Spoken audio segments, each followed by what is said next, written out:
Right, join us as we play Crystal Hall. It's a game about witches and wizards and people, and it asks the question, can you complete the quest? What that quest is, we don't know, but I'm sure we'll find out.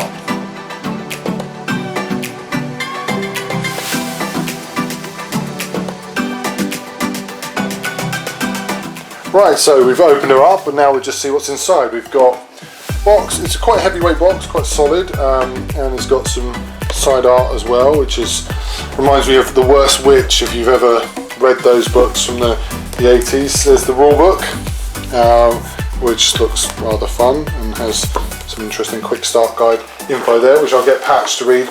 Then we've got our board, which is pretty substantial actually. Let's open that up. Yep, that's not too bad at all.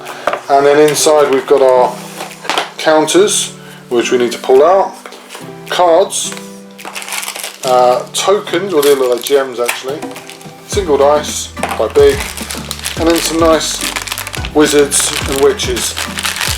So, we're going to get on with this, and then what we'll do is we'll film us actually playing it.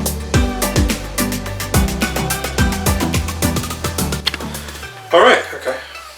So we set up the 2-player board, and we have me as the blue wizards, Patrick as the yellow wizards, and then we have our tiles in. And what we have to do is we have 4 actions per turn. We can move, we can cast spells.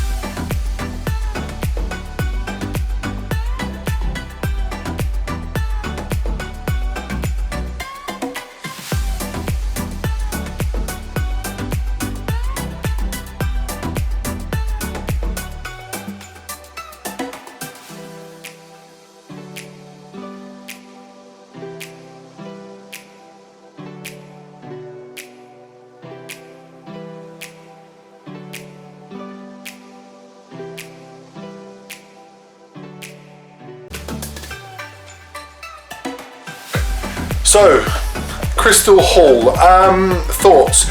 I quite liked it. I think it's quite a simple game. It also has some flexibility. I think that we both agree that 4 players. Definitely 4 players. With 2 players, it's a little bit short, but I think it's quite simple and very easy to engage with. Yeah, I think that, and because we both agree that kids, it says age and it's got 10 plus, but I actually think probably younger kids might pick it up. It's quite simple, movement, card drawing, and then spell casting. It's all quite fun. Although I can imagine it would turn a little bit nasty if everyone was really harder to. Yeah, there's enough. I think with like the power cards or the spell cards, there's enough stakes there to kind of manipulate how things are played out.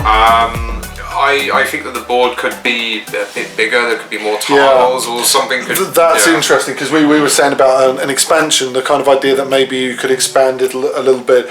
You could add, say for instance, different dynamics, and in fact the game itself has separate squares where it says you can create your own spells or create your own spaces, which I think is a very good idea and something that certainly gives kids and also players the flexibility to add other dynamics to it.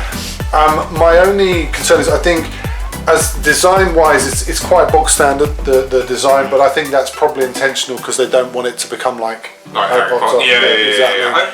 It looks nice, but I know what you mean. It's a little bit generic looking. Correct, but I don't see any problem with it really. Yeah. It looks nice. It's very colourful. It looks pretty cool. I think it's really good. Yeah, and I think that for 4 players, definitely. For a family, it'll be great. Yeah.